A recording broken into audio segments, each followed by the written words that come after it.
Good morning, students. I hope you are well at your side. Today we will start new chapter in our history books, chapter number 2, Socialism in Europe and the Russian Revolution. In this chapter we will discuss about the socialism and the Russian Revolution. The first topic in this chapter is age of social change. कि society में क्या क्या changes हुए और वो जो changes होने वाला टाइम एरा था वो था एज ऑफ सोशल चेंज. तो in last chapter we discussed about the French revolution, the chapter number 1 French revolution, and in this chapter we discussed about the idea of equality and freedom. कि French revolution में हमने जो दो idea पढ़े, एक idea of equality जो world को देन है फ्रेंच रिवॉल्यूशन की, इक्वालिटी एंड फ्रीडम. ये दोनों आइडिया हमें फ्रेंच रिवॉल्यूशन से मिले हैं और फ्रेंच रिवॉल्यूशन में ही जो 3 एस्टेट हमने पढ़ी, first estate, second estate and third estate. तो ये जो एस्टेट थी इनमें जो ये सोसाइटी बटी हुई थी, ये इनमें सोशल डिफरेंस था कि फर्स्ट एस्टेट जो चर्च और उससे जुड़े लोगों से थी, सेकंड एस्टेट क्लर्जी थे और थर्ड एस्टेट में बाकी सब जो थे वो थर्ड एस्टेट में नॉर्मल पीपल, नौकरी करने वाले और farmers, peasants, these are the part of the third estate. और 18th सेंचुरी में ही ये जो एस्टेट में डिवाइडेशन था इसका फ्रेंच सोसाइटी का, उसके बाद सोसाइटी के इकोनॉमिकल और सोशल जो उस पे पॉलिटिकल राइट्स थे, इकोनॉमी और पॉलिटिक्स, उसके ऊपर जो फर्स्ट एस्टेट के जो वो थे, फर्स्ट एस्टेट में जो शामिल थे, जो कुलीन वर्ग था और चर्च के लोग थे, सामंत लोग और चर्च के लोग, वो इकोनॉमी और पॉलिटिक्स दोनों पर उन्हीं का प्रभाव था, कंट्रोल था. लेकिन उस क्रांति के बाद, उस रिवॉल्यूशन के बाद उसमें भी चेंज आने लगा. यूरोप और एशिया में जो एशिया के कंट्रीज जो थे, उन कंट्रीज के साथ साथ बाकी वर्ल्ड में भी अपने पीपल्स जो हैं अपने पॉलिटिकल राइट्स के लिए स्ट्रगल करते नजर आए और उन्होंने भी डिमांड की और उन्होंने भी ये सोचा कि पॉलिटिक्स में हर लोगों का जो राइट्स है कि पॉलिटिक्स में आने का, उन्हें इलेक्शन में खड़े होने का, उन्हें अपनी गवर्नमेंट बनाने का. तो डेमोक्रेसी की तरफ धीरे धीरे ये कंट्रीज के लोग थे वो डेमोक्रेसी की तरफ अट्रैक्ट हुए.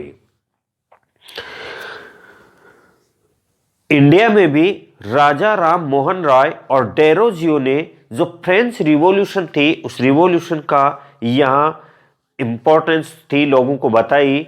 और भी कई जो लोग थे वो इस रिवॉल्यूशन के बाद यूरोप की जो सिचुएशन चल रही थी उस सिचुएशन में इन्वॉल्व होने लगे.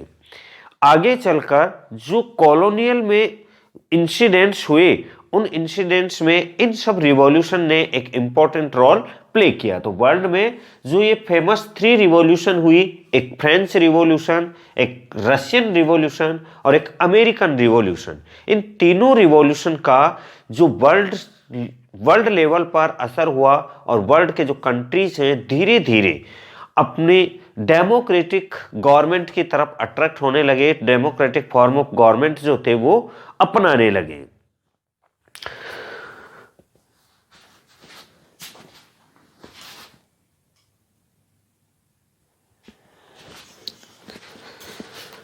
तो स्टूडेंट्स, जैसे वर्ल्ड के बाकी कंट्रीज के लोग ये चाहते थे कि उनकी जो पॉलिटिकल सिस्टम है उस सिस्टम में चेंजेस आना चाहिए, सोसाइटी में चेंजेस आने चाहिए, वैसे ही यूरोप में भी जो लोग थे वो डिफरेंट व्यू रखते थे और सबका जो ओपिनियन था वो एक नहीं था कि सोशल जो चेंज है वो कैसे होना चाहिए, किस तरीके से होना चाहिए. सबकी सोच एक नहीं थी.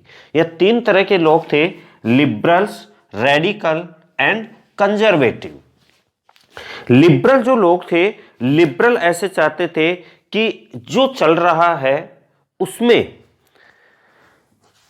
लिबरल को हिंदी में हम उदारवादी कहते हैं, और वो किसी एक धर्म को ज्यादा महत्व दिया जाता था, जैसे ब्रिटेन की सरकार चर्च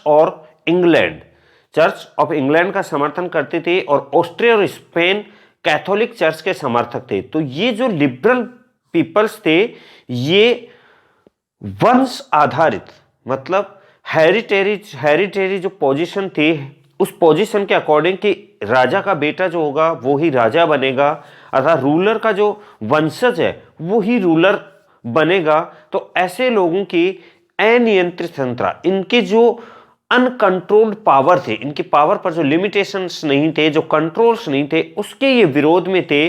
और वे गवर्नमेंट के समक्ष जो पीपल्स थे उनके इंडिविजुअल राइट्स के लिए, वो उनका ओपिनियन था कि पीपल्स को इंडिविजुअल जो राइट्स हैं वो मिले, और वो सरकार के सामने इन अधिकारों की रक्षा के भी पक्षधर थे। उनका ये मानना था कि सरकार को किसी के अधिकारों का हनन करने या छीनने का अधिकार नहीं दिया जाना चाहिए। तो वो जो लिबरल्स थे डेमोक्रेटिक थे, और वो ये चाहते थे कि लोगों को फ्रीडम मिले, इक्वालिटी मिले, और जो गवर्नमेंट की पावर है उस गवर्नमेंट की पावर के ऊपर कंट्रोल हो। और वो लोग, ये जो लिबरल्स थे, ये यूनिवर्सल एडल्ट फ्रेंचाइजी के अकॉर्डिंग जो वोटिंग सिस्टम था उसको लाने के पक्षधर थे, और वो एक इंडिपेंडेंट जुडिशियरी भी सेटअप करना चाहते थे कि उस जुडिशियरी भी हो जो इंडिपेंडेंट हो, और वो अफसरों के प्रभाव से या रूलर्स के प्रभाव से, जो रूलर्स थे और ऑफिसर्स थे उनके इन्फ्लुएंस से फ्री हो, मतलब इंडिपेंडेंट वो काम करे। दूसरी साइड में, और उन्हीं का, लिबरल्स का ही ये मानना था कि जो वोटिंग राइट है वो प्रॉपर्टी के अकॉर्डिंग ही मिलना चाहिए, सभी लोगों को नहीं मिलना चाहिए। यूनिवर्सल अकॉर्डिंग कि वो यूनिवर्सल एडल्ट फ्रेंचाइजी जो थे उसके फेवर में नहीं थे। उनका मानना था कि वोटिंग राइट जो है वो प्रॉपर्टी के अकॉर्डिंग मिले, पुअर पीपल्स को या जो इलिटरेट पीपल्स हैं उनको वोटिंग का राइट नहीं मिलना चाहिए। इनके अगेंस्ट रेडिकल्स थे, दूसरी टाइप के लोग थे, वो रेडिकल्स थे, और वो एक ऐसी गवर्नमेंट चाहते थे जो मेजोरिटी पर आधारित हो, मेजोरिटी बेस हो, और इनमें से बहुत से जो लोग थे वो वुमन वोटिंग राइट्स के फेवर में थे कि वुमेन्स को भी वोटिंग राइट्स मिलने चाहिए। और इन्हीं के साथ में ये लोग जो थे वो जमींदार और संपन्न उद्योगपतियों को प्राप्त किसी भी विशेषाधिकारों के खिलाफ थे, अर्थात क्लर्जी और फर्स्ट एस्टेट से जो उनको प्रिविलेजेस थे, जो जन्म से विशेष अधिकार होते हैं, उन प्रिविलेजेस के फेवर में नहीं थे, वो उनको समाप्त करना चाहते थे। और वो प्राइवेट प्रॉपर्टी के अगेंस्ट नहीं थे, लेकिन वो इस बात का भी विरोध करते थे कि कुछ लोगों के पास प्रॉपर्टी नहीं होनी चाहिए। और इसके अलावा जो कंजर्वेटिव थे, वो कंजर्वेटिव जो रेडिकल्स और लिबरल्स दोनों के ही अगेंस्ट थे, और फ्रेंच रिवॉल्यूशन के बाद कंजर्वेटिव जो थे वो भी धीरे धीरे अपने ओपिनियन में चेंज करने लगे। और अब वो ये चाहते थे कि गवर्नमेंट में, सिस्टम में एक्सचेंजेज आए, बट वो टाइम टू टाइम धीरे धीरे आए, सडनली चेंजेस नहीं हो।